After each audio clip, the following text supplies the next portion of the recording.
Very good. All right, good morning everybody. Hopefully you can hear me okay. So my name's Leigh Jordan. I'm the IDP Product Manager for Cognex UK. In case you're not familiar with who Cognex are, we're the world leader in machine vision. And machine vision is the technology of computers that can see, used for inspection of parts and traceability parts in all sorts of manufacturing environments. So today I'd like to talk about the transition from lasers to images, specifically for barcode reading and 2D code reading as well. So I'm going to go through a few slides for you today. Don't worry, we'll rip through most of these fairly quickly. What I'm going to talk about is a little bit of a background around laser-based barcode reading. I'll talk a little bit about the technology and the limitations. I'll then talk about image-based ID reading. I'll go through the algorithm, how we actually deliver. The goal is 100%, but certainly getting better than 99.98% readability across 1D barcodes.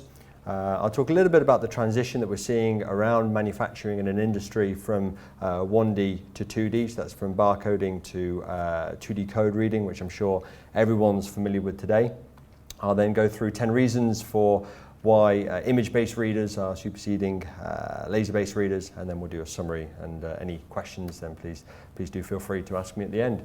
So going into laser barcode readers, a little bit of history. The first technology which involved really using a linear laser line and interpreting the widths and thicknesses of a barcode emerged back in the sort of early 1950s with Woodland and Silver issuing the first patent for linear-based reading of printed patterns.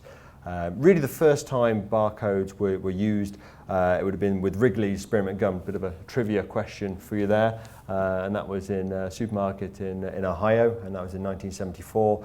But it wasn't until really getting into the 1980s where we started to see the use of barcoding for retail traceability, and it really became highly prevalent then to a point where, you know, I think it's next to impossible to escape the use of a barcode in your everyday life now. You see it being used every day. And then what's really been exciting is within the 1990s we started to see the use of CCD images or camera-based technology to read barcodes. Everyone's familiar with the laser line technology to read it, but it's been literally since the late 1990s where image-based technology came aboard, and that's been we've seen a natural progression from analog to digital technology, and this is true with laser to image-based technology. So here are a variety of 1D different barcode symbologies that I'm sure every one of you has come across at some point with Interleaf 205, code 128, UPC, which is on a lot of retail products. And the way that a traditional laser scanning system reads this symbology is by using a laser and an oscillating mirror and then a photocell to be able to put a line across this code, and it will actually look at digitizing it, and it will actually measure the widths and the thicknesses of those bars once it's digitized that signal. So this technology is fairly mature. It's been around for a number of years now, and we see it in everyday life. But there are certain limitations which laser scanning technology will come up against. Specifically if we have hard to read codes. I'm sure everyone's been at the supermarket, the self-service checkout, where you're trying to read codes and it just won't read and you have to swipe it several times. And normally that's down to the fact that the code can either be poorly printed, it can be defective or damaged in some way. It can be low contrast, where laser scanners will want to have nice high contrast code to deliver strong read rates. Or typically you can see what we call specular reflections, and this is just light reflecting off the barcode itself, and that will actually mask some of the barcode and cause real read rate problems. Also, if the bars are small or narrow height, or if you don't have a lot of access to be able to read the barcode, that can cause problems as well, because if the laser scanner can't get an unbroken path through that barcode, it will struggle. Other limitations you can see here is if low contrast here, but if the requirement is to read omnidirectional, so within 360-degree rotation of the code, or if there are access limitations where you can't come flush on, so you have to come in off at angles, that can cause problems. Also, laser-based readers won't be able to read 2D data matrix codes, but the nature of having the oscillator mirror in there are moving parts in there, and any time you have a device with moving parts, they're always going to be subject to wear and to failure at some point in time. So we've seen a transition to going to really image-based ID readers. And this would be a typical imager where we've got a camera grabbing an image of the part, and we talk about this camera FOV, or camera field of view, and the camera will be able to read the barcode anywhere within that field of view. So where laser readers will try and have a laser line which will pass through the barcode, with a camera-based technology, it doesn't work like that. It's basically going to grab an image of that barcode, and if we can find it within that field of view in any orientation, we'll be able to, if we can get a path through that barcode at any point, we'll be able to get a read. So what that means is you have a significantly higher read rate. So going through the advantages we see here, when you're seeing the same issues you had before, poorly printed codes, defective codes, damaged codes, voids, specular reflections, access ratios where you can't come in, and you have to come in at obtuse angles, omnidirectional code reading. These are areas where image-based barcode readers deliver seriously strong advantages. The other big thing you see as well is no mechanical parts. So you're talking mean time between failures, orders of magnitude higher. A typical mean time between failure for a camera-based system, because there are no moving parts, could be something in the region of 250 to 290,000 hours, which is getting on for sort of 30 years typically. So, so it means that when you're embedding this technology within your manufacturing environment, you don't have to worry about these systems going down. The other thing as well, which we'll touch on as well, is with the camera-based technology, you can read 2D codes as well, and we're seeing 2D codes everywhere today. So having a camera-based imager means you can future-proof 1D today, 2D tomorrow. You have that all within its capability. So, big question, if images or camera-based technology is so great, why didn't it replace laser readers earlier? And there are three main areas. Number one, cost. Really, we've seen the component costs really be ratcheted down over the last few years, to the point now where camera-based images are really aggressively priced against even the entry-level laser scanners. The second option is size. Again, because of the components here now, we can get much smaller components going on and much more condensed PCBs. So you're actually seeing now where 10 years ago a camera-based system would be, a much larger system where lights and a PC may be working alongside it. Now the world's smallest barcode reader is actually an imager, and there's actually one on the desk on the Cognex stand you'll see out in the corner. It says here now, this is says there the dimensions size of a matchbox. Actually, it's smaller than that today, so we're probably about half the size of a matchbox now. And the last area, which really is the thing that any system will live and die on, is performance. And as you can see there, the algorithms or the software tools that run on a camera-based system can now dramatically surpass a laser-based system. A typical laser-based reader in a production environment is probably delivering something in the region of 95 to 97% read rates. A camera-based imager would be looking at doing something like 99+% read rates. Typically we're striving sort of 99.98% read rates of a camera-based imager.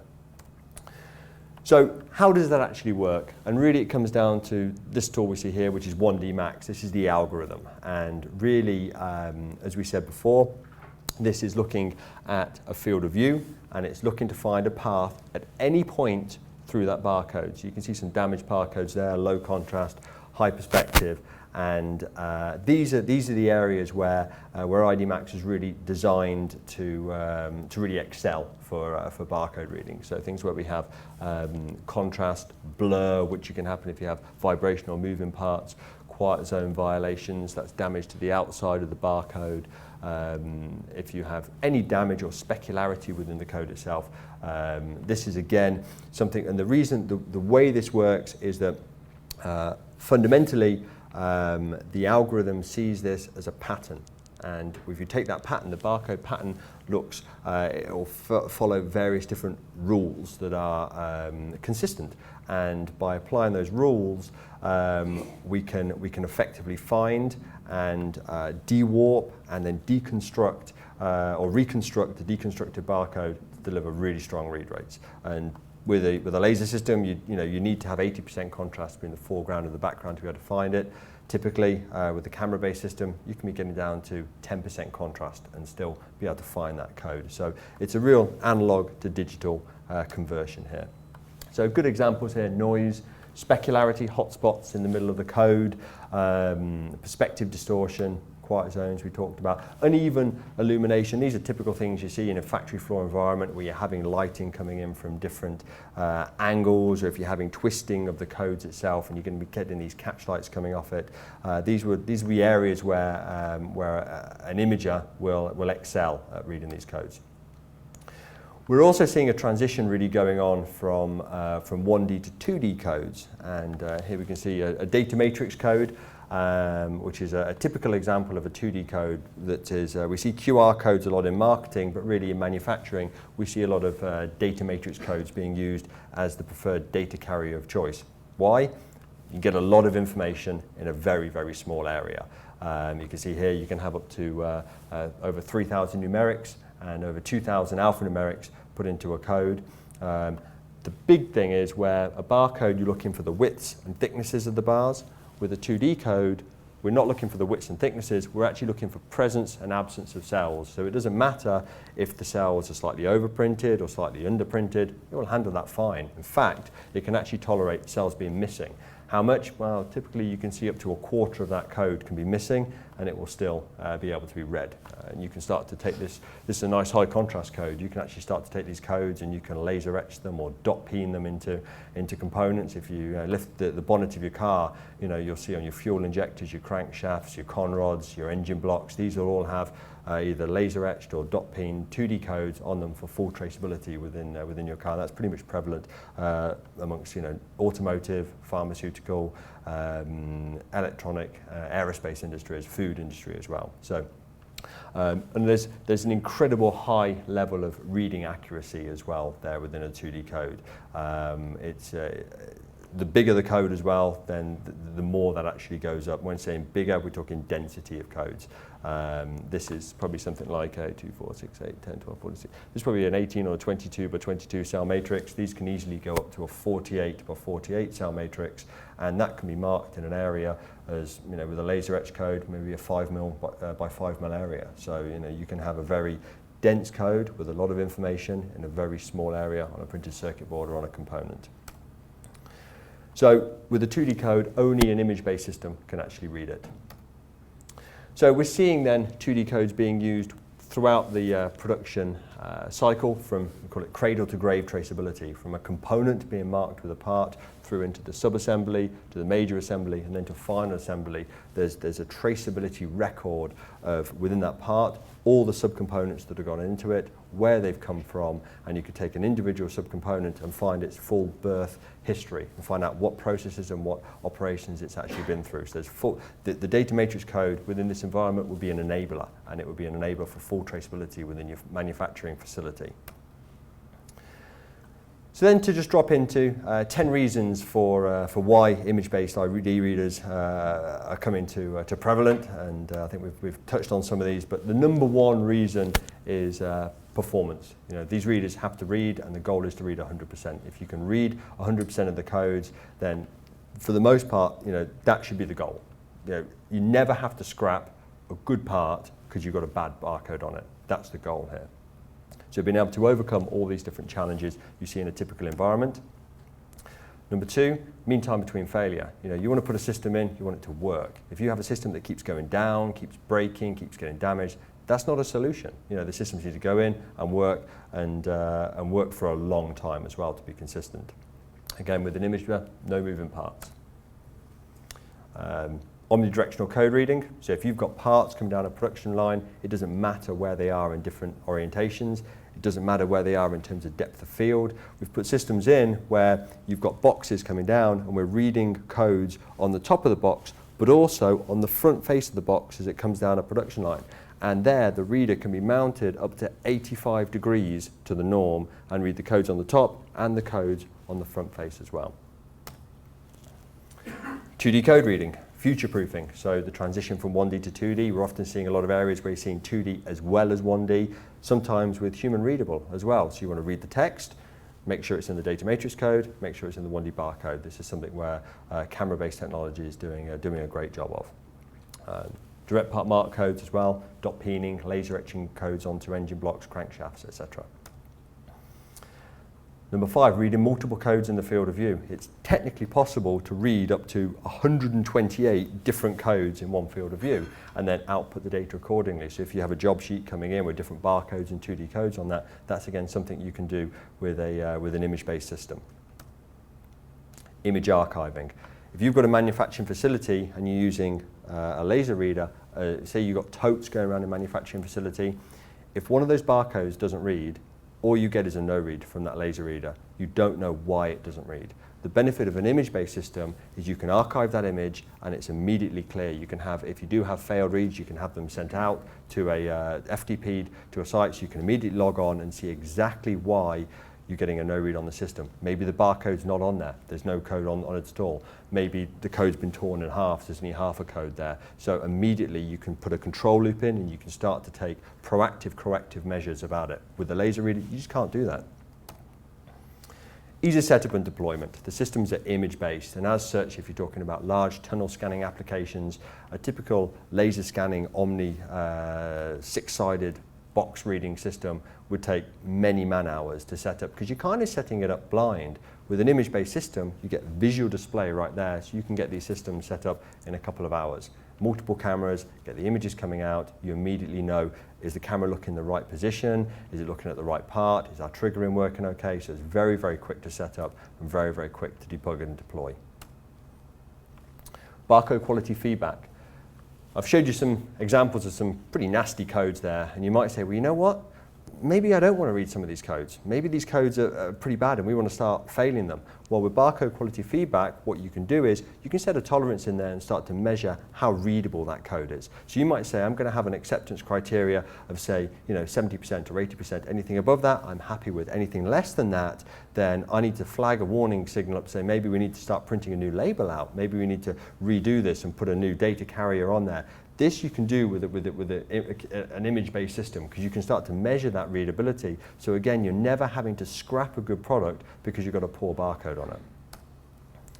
Visualization and communication. So really it's just saying, how easy is it to interpret what the system can see? And if you get the stats there, if you've got an image of the good parts, an image of the bad parts, if you can get that data out into the overall network, then it just means you can start to make business decisions based around that. So you're starting to do things for the right reasons. And then again, future-proofing. So we're seeing this switch from 1D to 2D, and you can future-proof with an image-based reader to be able to handle not just what you need to do today, but what you need to do tomorrow as well. So what I'd like to quickly do is just show you a couple of examples rather than me just kind of waffling on.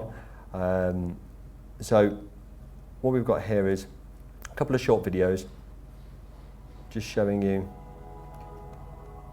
some examples of ID readers in practice. So here you see a range of different cards actually, all with defective barcodes put on them and just being placed in front of the reader, and the reader just reading it. And that's the world's smallest barcode reader. That's the Dataman 50 that you'll see outside over there. So typical examples of challenging codes.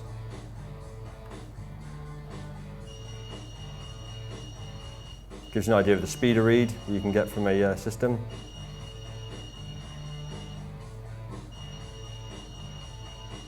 Perspective distortion, quiet zone damage, inverted codes, low contrast, breaks through the code, and low contrast code. He does go on a bit, so I'll cut him short there. But the thing is, that's great. But what about when you've got application in practice when you have moving parts. You have things where you're getting parts moving fast in front of the camera. So you don't know if you can quite see at the back there. These are damaged codes. So these aren't perfect codes by any means. So we've incurred some damage within the code. These pots have been screwed onto this table, which worried me when I first saw this video. But this is being triggered. So every time the part goes past, then we're grabbing an image of the part and we're reading that. So that's going up to something in the region of about 40, 45 decodes a second. Again, showing the capability when you've got linear speed going past, it's not a problem. The systems handle, very fast exposure, so you don't get any pixel blur on these systems, and it works really well. So all the processing is actually happening within this unit itself here. The software, the imager, everything's happening within there. Out of here, you've either got serial, USB, or Ethernet getting the data out. Here you can see it being used in a bit more of a practical application where we've introduced another challenge, which is an area where for an image-based system, in the past it would have been challenging, where you've got depth of field. So we've got codes on boxes. They're either on totes, boxes, the top face, the front face. So you can see the conveyor gradually getting ramped up.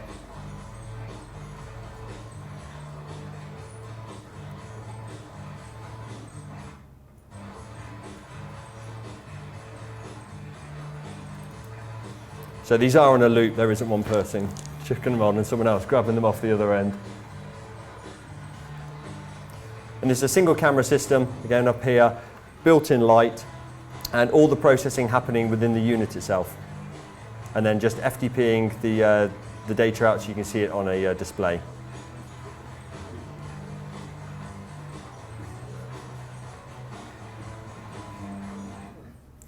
So these are marketing videos. This is something, let me just turn this volume down.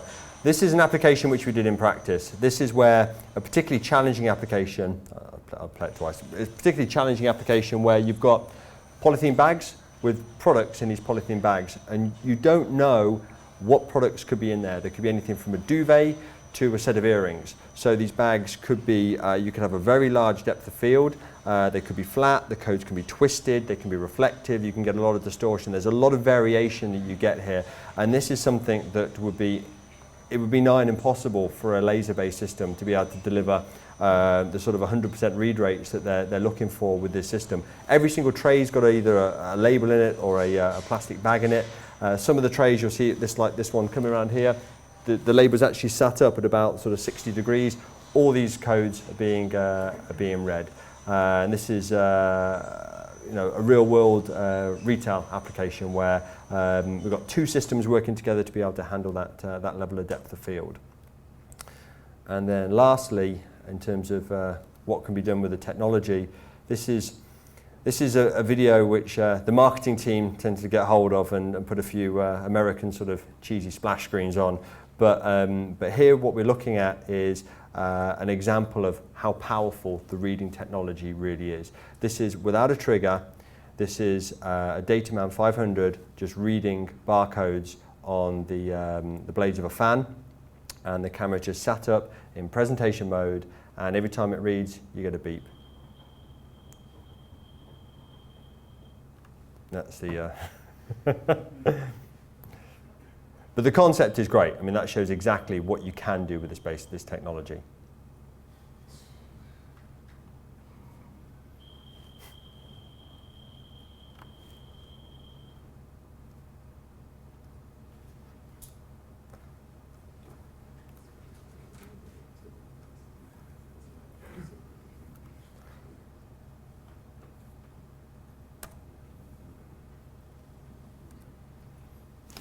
Okay, so really as a summary, what we've seen is there is a transition going from lasers to imagers.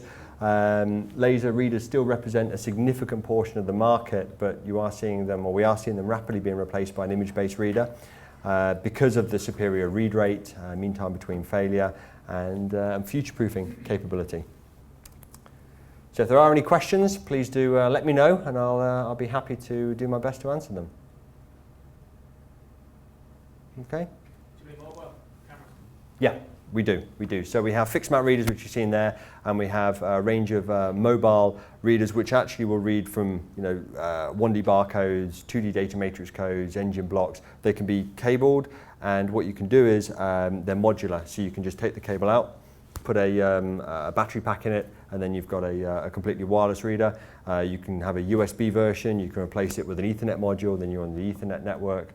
The real clever thing about them as well is they've got this technology built into them called a liquid lens, and this lens is an oil and water meniscus, and by applying a voltage to it, it can very rapidly, in something in the region of about 50 milliseconds, it can refocus. So you could have a very large barcode on a crate, you can read that, and then you can immediately pull to a very small 2D code, say marked on a surgical instrument, which is maybe 2 or 3 millimeters inside.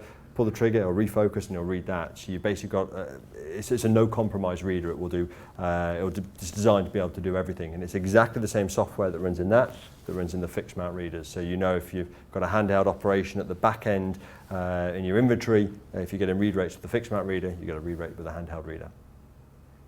Did you say it wouldn't read the 2D as quickly as the barcode?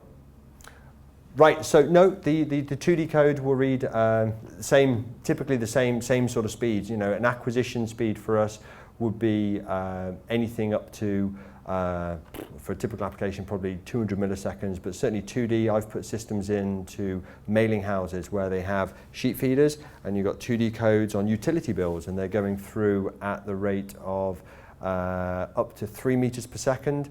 And there we're getting a 2D code to read, and it's a high density code as well, and that would be reading in within 15 milliseconds. We've got other applications where the mailing industry, where they're reading a 2D code, and I don't know if you've seen maybe utility bills coming in where you've got an envelope window, and we need to read the code through the envelope window. And of course the envelope window, you can get reflections coming off it causing shine, which can cause challenges, but we can deal with that. Polarizing the light, we can just take those reflections straight away, and we can read through envelope windows as well. So yeah, so it's we have a range of different processors and resolution systems to be able to dovetail it to the application. Most of those applications are running ferociously fast. You see on the videos. I've never seen an application in the world that actually needs to read as fast as that one on the fan. But where that's beneficial is if you have a part coming into a station, if we can get a trigger that just goes high when that part comes into the station, instead of, if that barcode or that 2D code is anywhere in the field of view, we can find it, we can read it.